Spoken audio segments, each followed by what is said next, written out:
Hola, ¿qué tal? A todos los aquí presentes y a los de la audiencia que nos están viendo.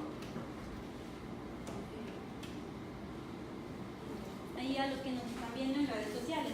Yo les voy a hablar sobre la bursitis trochanteria. Bueno, es una de las causas más frecuentes del dolor procedente de las estructuras periarticulares de la cadera. La cadera es una zona especialmente rica en bolsas serosas. Son 4 y que existen alrededor del trocante mayor. 3 son constantes, 2 mayores y una menor. La menor se sitúa entre el trocante mayor y el glúteo medio, la segunda entre el glúteo medio y el trocante mayor. La más grande e importante se localiza entre el glúteo mayor y el tendón del glúteo medio. Tiene una forma como de almendra de 5 centímetros por longitud y 3 de ancho. Bueno, su función es permitir el deslizamiento de la porción anterior del tendón del glúteo mayor y del tensor de la fascia lata, cuando pasan sobre el trocante mayor para continuarse con el ligamento iliotibial. Su epidemiología: que haya fricción constante de estos tendones a los movimientos de flexo-extensión de la cadera, algún traumatismo, alteraciones de la biomecánica de la extremidad inferior, que sería cadera, rodilla o pie, y alteraciones en las estructuras adyacentes. Puede ser como artritis reumatoide, espondilosis lumbar o las asimetrías causadas por parálisis nerviosa. Bueno, también pueden estar estos factores predisponentes, que sería una cosartrosis ipsilateral o contralateral, espondiloartritis lumbar baja, patología degenerativa distal lumbar baja, con artrosis, dolor mecánico de espalda, dissimetría de miembros inferiores, debilidad de cadera y musculatura pelvitrocanteria en postoperatorio de cadera, artritis de cadera, problemas neurológicos, obesidad, fibromialgia, artroplasia total de cadera, amputación de miembros inferiores, pies planos, tendinitis de rotadores externos de la cadera y contractura de la cintilla iliotibial. Bueno, sobre epidemiología, como ya saben, las mujeres tenemos como el don de que todo nos pase, ¿no? De 3 mujeres, solo les causa un hombre. La edad es de 40 a 60 años. Se da estas patologías en deportistas como porteros o corredores profesionales. Su clínica sería dolor subagudo o crónico, aumenta al tensar la bolsa, sentarse, subir escaleras o extender el muslo, al acostarse sobre el lado afectado. 25 al 30% puede asociarse a hormigueos o irradiación por la cara externa del muslo por inflamación de la fascia lata. Bueno, después sigue la exploración física, es donde van a percibir dónde es donde les duele. Aquí yo les puse una maniobra y a continuación se las voy a explicar. Dolor, bueno, van a ver dolor selectivo y unilateral a la presión digital en el borde posterior del trocante mayor. En pacientes muy delgados se va a apreciar como una zona de tumefacción local. Podemos ocasionar dolor mediante maniobras, abducción contra resistencia, rotación externa y rotación interna. La ausencia del dolor en maniobras de flexión y extensión nos ayudan a distinguir otras enfermedades periarticulares de la cadera. Aquí yo les puse una tablita sobre el cuadro, bueno, la patología, su clínica y su exploración, que sería la diferencia de cómo se pueden diferenciar cada patología. Por ejemplo, bursitis iliopectinea, en su clínica van a encontrar dolor inguinal irradiado a cara anterior del muslo, y su exploración van a palpación del ligamento inguinal dolorosa, que aumenta al hiperextender la cadera y aliviar flexión. En esta no existe limitación de movimientos. En otra sería bursitis isquioglútea. En su clínica van a encontrar dolor proximal a la tumerosidad isquiática que irradia el glúteo, y en su exploración en pacientes que pasan mucho tiempo sentados. Otro cuadro clínico sería tendinitis de aductores. Clínica sería dolor irradiado a región interna del muslo. En su exploración van a ver aumenta en la abducción pasiva y activa del muslo, dolor a la palpación en la inserción de los abductores en el pubis. Tendinitis de la fascia lata. van a encontrar dolor lumbar bajo irradiado a cara externa del muslo y a veces rodilla. Y en su exploración van a encontrar hiperabducción de la rodilla. Otro sería cadera en resorte, dolor y chasquido palpable en región lateral trocánter mayor. Y en su exploración física van a encontrar reproducción el chasquido flexionado y rotando internamente la cadera. Bueno, en su diagnóstico van a ver dolor en la cara externa de la cadera, aumento de dolor a la presión del trocánter mayor, dolor en la rotación externa, abducción y test de Patrick que sea positivo. Estas tres tienen que ser específicas para que su patología sea positiva. Este es el test de Patrick. Van a valorar la articulación sacroiliaca, van a poner a su paciente acostado. Le van a pedir, para que él te entienda fácilmente, que haga un 4 por abajo de su rodilla, que sería una flexión, abducción y una extensión, una rotación externa. Y van a presionar lo que es su rodilla y van a palpar lo que es su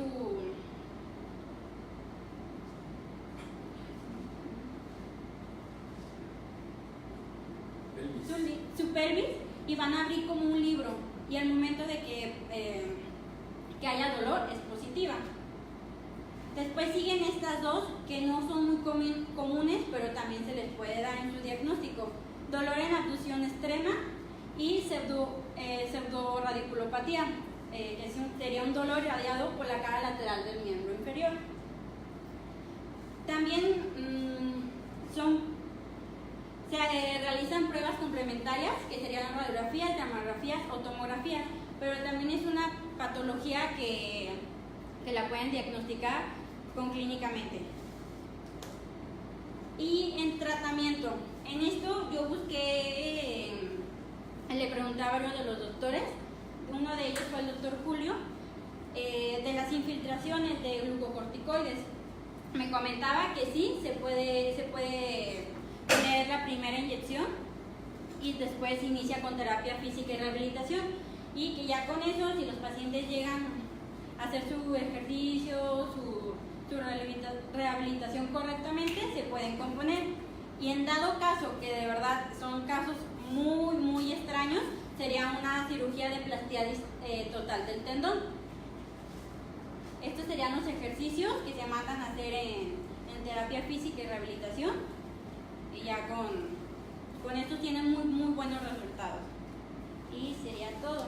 Le quería pedir el favor al doctor Julio si puede pasar. Ok, buenas tardes. Bueno, efectivamente el problema de la bursitis trocantérica no es tan raro como podemos pensar que es.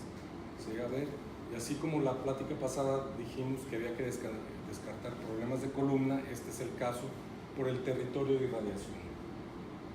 El problema, una vez identificado, pues hay que tratarlo, como bien aquí nos explicaron, inicialmente con manejo conservador. El manejo quirúrgico es generalmente el último. En este caso sí se puede considerar en una etapa inicial de tratamiento el uso de infiltraciones, ya que la bursa es una estructura muy pobremente vascularizada. Algunos la consideran sin circulación, de tal forma que los elementos propios de la sangre o los medicamentos que ingerimos y se absorben en la sangre y llegan al sitio de lesión, pues van a llegar muy poco a la zona lesionada y pues no va a tener el efecto deseado. De ahí pues que tengamos que aplicarlo directamente en el sitio de la lesión, lo cual es la infiltración. La terapia física va en relación a ejercicios de estiramiento para bajar la fricción entre el tendón de la fascia lata y el trocánter, porque la bursa está ahí en medio, y muchas veces también tiene que ver con el eje mecánico de la pierna. A veces necesitamos utilizar algún tipo de plantilla, ya que esto lo vemos más bien en personas que tienen genovalgo, y esto aumenta la tensión en la zona trocantérica por estiramiento. Entonces, aparte de esto, podemos utilizar plantillas que nos lleven la pierna al varo. Y la cirugía, pues efectivamente ya es el último de los recursos, como en muchos casos en ortopedia, y habitualmente hacemos una plastía para relajar este tendón. De esto hay varias técnicas, la más común es una que se hace como un rombo en la fascia lata, y esto es suficiente para relajar la tensión, y hay quienes retiran de una vez en el procedimiento, retiran la bursa que ya está lastimada y ya se deja el tendón así, y la evolución generalmente es muy buena. Esto muy pocas veces lo llegamos a hacer, generalmente con esto resolvemos. Es más latoso que grave. Hay que explicar esto muy bien al paciente porque no se espera que en la primera visita o el primer tratamiento se resuelva. A veces es más tardado que eso, pero generalmente es raro llegar a la cirugía. ¿Sale? ¿Preguntas aquí? Preguntas jóvenes. Tiene que ver lo que comentaba Claudia, el género, que es más frecuente en mujeres. Sí, por lo que platicábamos del eje mecánico. Como la mujer tiende más al fino valgo, esto aumenta la tensión y es más frecuente por eso. Cadera más ancha. Por el tipo de pelvis. Entonces seguimos. Fíjate nada más algo, Julio, de la epistosacrilitis, que la única causa que he encontrado es elevación de inmunoglobulina E, y que piensas en una inflamación articular por alergia, ¿no? Alguna de las múltiples causas. O enfermedad reumática. Pero ahí sería una inmunoglobulina diferente, ¿no? Me llamó mucho la atención, y un poquito más sobre el comentario que tú hacías, muy bueno. El compromiso del paciente es el que nos lleva a que sea a veces mucho más largo el padecimiento. Sí, y hay que platicarlo bien con la persona porque generalmente hay cierta inconformidad cuando no se explica bien, cuando no hay un buen diálogo y se generan expectativas por parte del paciente que no siempre se consiguen cubrir, porque el paciente piensa o quiere que en la primera visita sea resuelto y a veces no se comporta así. Así es.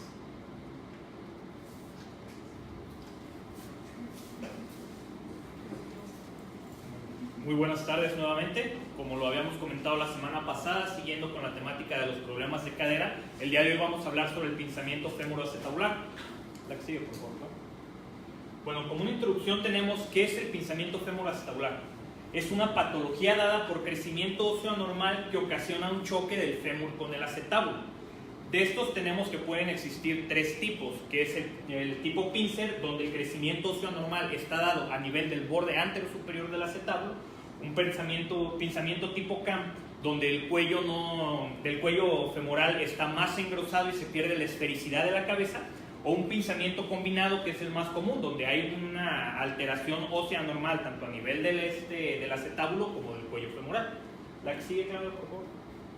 Epidemiológicamente tenemos que el pinzamiento tipo pincer es más común en mujeres atletas jóvenes activas, mientras que el pinzamiento tipo CAM es más común en varones. Sin embargo, el pinzamiento combinado pues no distingue género, es tan igualmente frecuente en jóvenes varones como en mujeres, y este es el 80% de todos los casos de pinzamiento femoroacetabular. La que sigue, Claudia.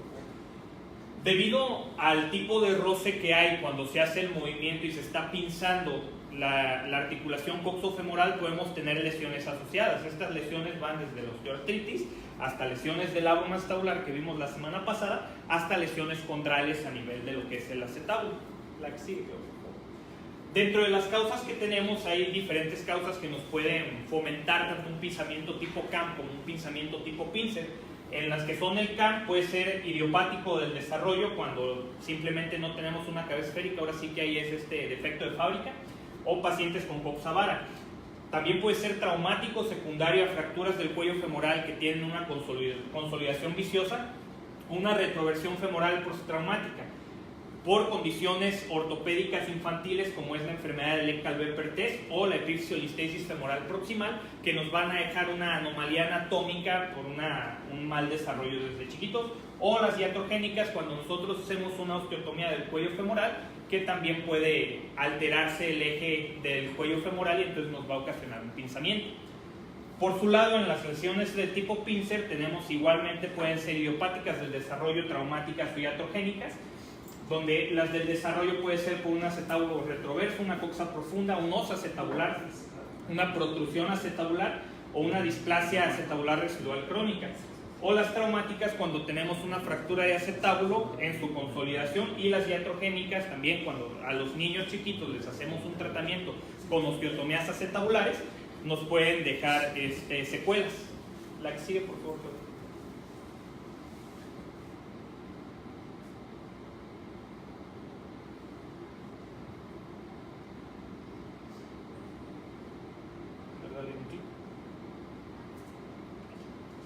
La presentación clínica, muy comúnmente estos pacientes se presentan con dolor a nivel de la ingle y pueden tener un snapping como si fuera una coxa saltans. También tenemos limitación de la marcha, es muy común el dolor a nivel de lo que es el trocánter, y los pacientes generalmente presentan demasiado dolor después de estar sentados durante periodos prolongados y no pueden inclinarse más allá de los 90 grados de flexión de la cadera. Asimismo, debido en las lesiones tipo CAM, por la marcha tan alterada que tienen, pueden presentarse con mucha rotación externa de la cadera para aliviar el dolor.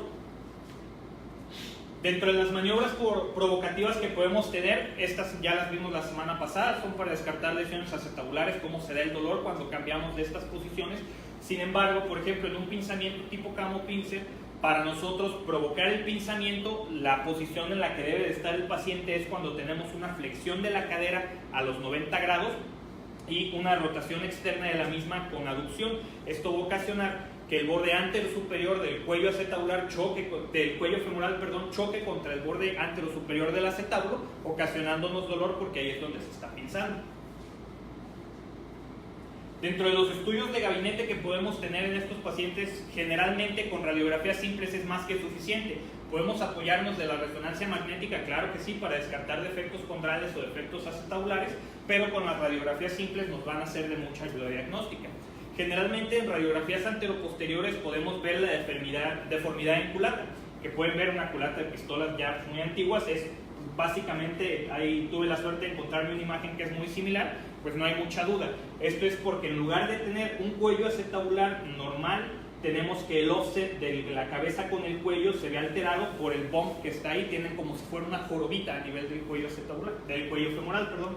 Asimismo, para ver cuándo es un pinzamiento de tipo pincer, tenemos el crossover sign, donde tenemos que la ceja del borde de la pared anterior del acetábulo normalmente debería de verse paralelo con el borde de la pared posterior del acetábulo. Sin embargo, si la línea se cruza, eso nos habla de una retroversión acetabular y de un pinzamiento tipo pincer.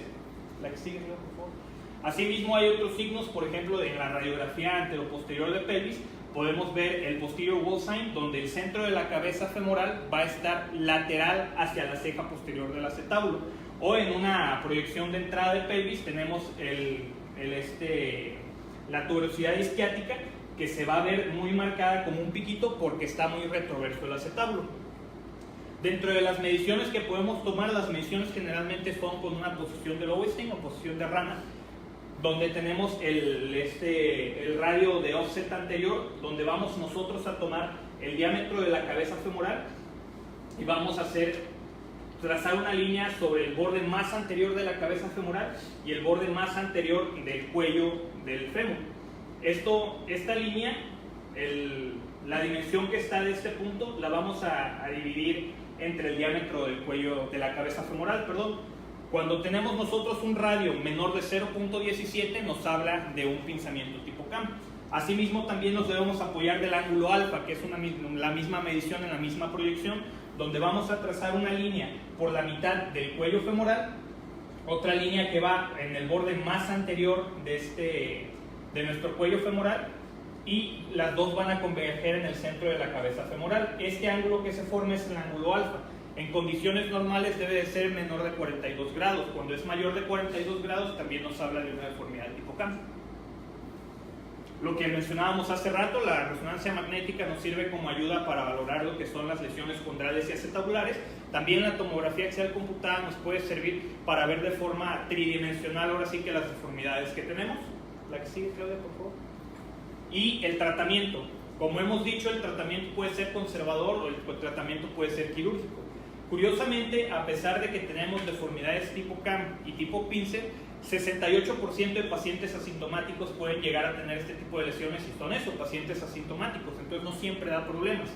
Cuando no da problemas, solamente tenemos que estarlos observando, es en aquel paciente asintomático que no tiene síntomas mecánicos, no tiene rigidez, no tiene alteraciones en la marcha y no se traba la cadera, ahora sí no hay rigidez articular. La que sigue. Sin embargo, cuando tenemos un paciente que es muy sintomático, entonces está indicado un tratamiento quirúrgico. El tratamiento quirúrgico puede ser abierto o artroscópico. Abierto era generalmente considerado el gold standard, sin embargo, en la actualidad los resultados de la cirugía artroscópica están siendo bastante equiparados con el tratamiento abierto. Dentro del tratamiento artroscópico, este es un video a continuación del que habíamos visto la semana pasada, donde se hacía una reparación del labrum acetabular. Aquí ya se están yendo, si ustedes, creo que por la imagen se alcanza a ver un poco borroso, pero una vez que ya terminaron de hacer la reparación del labrum, lo que están haciendo es que se van a otro portal y terminan de hacer la capsuloplastía, e identifican todo lo que es el borde de la lesión CAM, que está cubierta por fibrocartílago, debido a que es la respuesta del cuerpo para protegerse de ese roce constante que ha tenido. Entonces, lo primero que deben de hacer más que nada es delimitar hasta dónde empieza tu cartílago articular de la cabeza y dónde está tu lesión CAM de tu cuello femoral. Una vez que delimitan la lesión, entonces es necesario con una cucharilla y una cureta empezar a retirar todo lo que es el tejido fibrocartilaginoso que hay por encima. Aquí están definiendo todo lo que es la lesión de tipo CAM y ahí empiezan a hacer el curetaje. Como les digo, todo el fibrocartílago que se forma alrededor es la respuesta normal del cuerpo ante la lesión que está teniendo de forma crónica.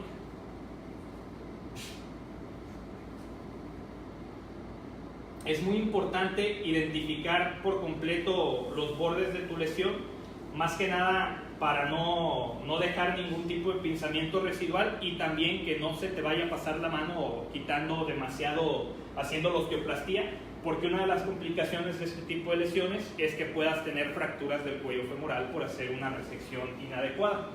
Ya una vez que definiste todos los bordes de la lesión, es necesario ahora sí entrar con una fresa para hacer la osteoplastía propiamente dicha, donde vas a retirar toda esa jorobita de cuello. Debes de ser, pues ahora sí que muy minucioso y muy cuidadoso para evitar lesionar de más. Generalmente se recomienda, para evitar que vaya a haber una complicación de una fractura del cuello femoral, que tu resección de la osteoplastía que haces sea de menos del 30% del diámetro total de tu cuello femoral. Es importante también, una vez que estás haciendo toda la osteoplastía, entrar con un shaver o con algún dispositivo para hacer un adecuado aspirado de todos los residuos del debris óseo que queda, porque es muy común que después de estos procedimientos, si no se hace una adecuada limpieza articular propiamente dicha, quedes con una osificación heterotópica de la cadera.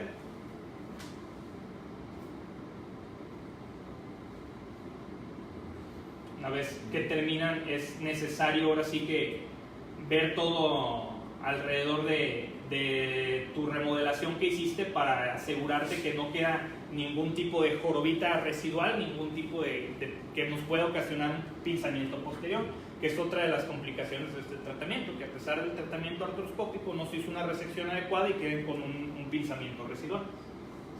La que sigue, claro. Dentro del manejo postquirúrgico, lo más importante es optimizar los rangos de movilidad inmediatamente después de la cirugía. Por lo menos al segundo día postquirúrgico tienes que iniciar con tratamientos de cadena cerrada para poder dar un adecuado rango de movilidad.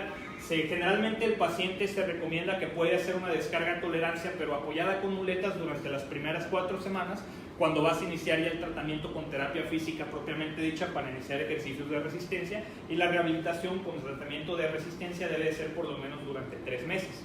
En aquellos pacientes activos que son atletas, que es muy común en ese tipo de pacientes, debes de continuar por lo menos la rehabilitación durante 1 mes más después de que ya conseguiste tus resultados que esperabas.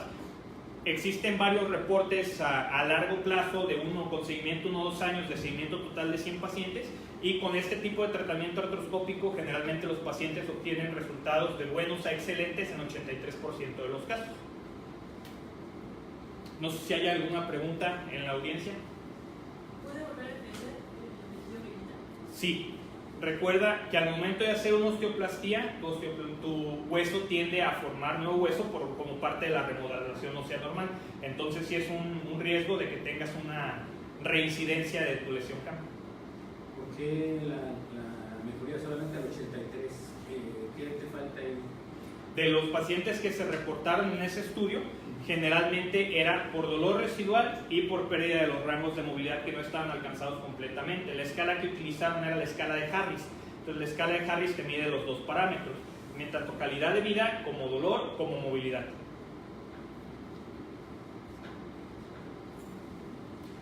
Vamos a pedir al doctor Jorge, que nos está acompañando el día de hoy, si puede apoyarnos con un poquito de su experiencia en el tratamiento de las lesiones de pinzamiento femoral tabular. No, pues más que nada, Preséntate, Jorge. a mucho gusto, el doctor Jorge Romero. También pregunta para los expertos aquí en el tema. Lo que estaba viendo en los últimos artículos que hay de revisión acerca del tema, en cuanto al éxito obtenido con los pacientes, a pesar de que tu procedimiento quirúrgico sea perfecto como el que acabamos de ver en el video, creo que sí tiene mucho que ver el tipo de paciente, porque sí está bien documentado que para que tengas tu mayor éxito tienes que escoger bien a tu paciente. Se menciona que tiene que ser un paciente nada de sobre. De por sí en las cirugías de ortopedia es muy importante el control de peso. En este tipo de cirugía más tiene que ser un paciente delgado o nada de sobrepeso y normalmente atlético o que tienda a hacer ejercicio para lograr apenas ese 80% de éxito. Si no, sí se ha reportado que la tasa de éxito, la tasa de fracaso aumenta significativamente. Y también si hay como escuelas en cuanto al manejo de pinzamiento, en cuanto al manejo artroscópico, el manejo abierto, y si hay la necesidad de hacer el tratamiento quirúrgico. Pero también hay ahí como el mito, ya en algunos artículos, de que en realidad lo que ayuda a mejorar la sintomatología del paciente es la simple neurolisis que estás haciendo durante tu artroscopía, y al parecer que eso es lo que te lleva a la mejoría en el paciente, independientemente del resto de tu procedimiento quirúrgico. Eso está ahorita como en estudio, veremos. Clínicamente, un paciente se puede presentar con limitación de los rangos de movimiento de la cadera en ese tipo de patología. Sí. Típicamente. Hay un futbolista que me decía, bueno, yo soy zurdo y con la zurda puedo hacer lo que él sabe hacer con esa pierna. Con la pierna derecha solamente le puede pegar de cierta forma porque la pierna no le permite ningún eje de rotación adicional para dar efecto al balón. ¿Es posible eso? Una limitación importante en movimiento, sí. Caderas. Pues sí, está reportado, sí puede existir. Más que nada, la presentación clásica es dolor, pero sí puede llegar a haber una limitación en los arcos de movimiento. En este caso en particular de ese futbolista le ayudaría el procedimiento artroscópico para mejorar su rendimiento deportivo. Pues sí, de hecho lo que mencionan muchos artículos es que tu paciente tiene que ser así en general delgado y atlético para lograr tu mayor tasa de éxito. Y de hecho están descartando a los pacientes. No, ya que termines. Y de hecho ya muchos artículos sí condenan como al paciente con sobrepeso, con una vida un poco sedentaria, para no van a lograr el éxito que quieren. O el regreso a sus habilidades, ¿a qué te refieres? En general, en cuanto a arcos de movimiento, función y dolor. Un poquito más atrás, Sí. de pincer, CAM, lesión labral y todo esto. Lo pregunto porque honestamente yo no tengo una experiencia muy vasta en el tema. ¿Cómo haces las referencias para los abordajes de la artroscopía? ¿Qué tomas? ¿Qué líneas? ¿Qué le pregunto? ¿Cómo es el abordaje artroscópico? Independiente de lo que le vayas a hacer a la articulación. Bueno, en cuanto a los portales. Sí. Sí, El doctor Julio pregunta Sí. en cuanto a los portales, repiten la pregunta. ¿Ok? ¿Cuáles son los portales? Sí, ¿cuáles son tus referencias anatómicas para hacer los Ok. portales? Sí, yo honestamente no. estoy muy familiarizado en teoría con el procedimiento. Yo no hago artroscopía de cadera, mi socio sí hace artroscopía de cadera, pero sí, la verdad no soy la mejor persona para... No, gracias por la honestidad. Sí me gusta documentarme mucho, pero sí no. Creo que gracias a la pregunta del doctor Julio ya tenemos tema para la siguiente clase, que será el abordaje artroscópico de la cirugía de cadera y la anatomía artroscópica de la cadera. Es un buen tema siempre empezar cómo hacer las cosas. Sí. Creo que la pregunta del doctor Julio es muy fundamentada, porque y en ese mismo tema yo te solicitaría que incluyan el manejo posquirúrgico, que no lo incluyeron en este. Sé que es un tema no tan común en nuestro medio. Hay gente que lo hace. Ajá, sí. Desgraciadamente el experto que invitamos no llegó, y queríamos oír esa opinión. Y la opinión radiológica, ¿qué tal? Pues de hecho, pacientes de este tipo nos han llegan pacientes a urgencias con clínica de dolor inguinal y tratan el médico de urgencias o el médico tratante lo que llega buscando es una hernia inguinal o un dolor por una apendicitis o algo referido a ingle, ¿sí? Alguna hernia inguinoescrotal. Me ha tocado que les han pedido ultrasonido, se han ido a tomografía, no toman una placa simple de inicio ni piensan por aquí les pasa que sea una patología de tipo ortopédico. Primero se van a descartar algo quirúrgico y después, ¿sabes qué? Mejor búscale. A la hora que nosotros interrogamos al paciente durante el ultrasonido, el tipo de clínica es franco. Entonces, ¿sabes qué? Tómale una placa, por como te está presentando el dolor, toma una placa. Y es en la placa cuando ya alcanzas a ver alguna deformidad o algo sobre la patología de cadera. Ya de ahí hay quien pide la resonancia. Pero nos ha tocado ver que piden toda la serie de batería de estudios buscando todo lo quirúrgico, pero más que nada a cirugía general, nada ortopédica. ¿Y siempre serían las placas de APE y la posición de rana? Sí, de inicio.